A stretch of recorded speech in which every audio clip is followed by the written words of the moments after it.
Thanks very much, Mike. Just before we get into the demo, I'll talk through a couple of slides. Here are just some of the clients we have. There are many other top tiers, but you can only fit so many logos on one page and make it legible. This slide shows our current rollout plans and upcoming features. The release for this year will incorporate some accessibility changes.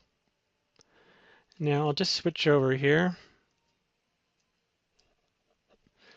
Okay, so this is what the current application looks like. You can click this here to see your status. You'll see that sometimes this kind of thing comes up.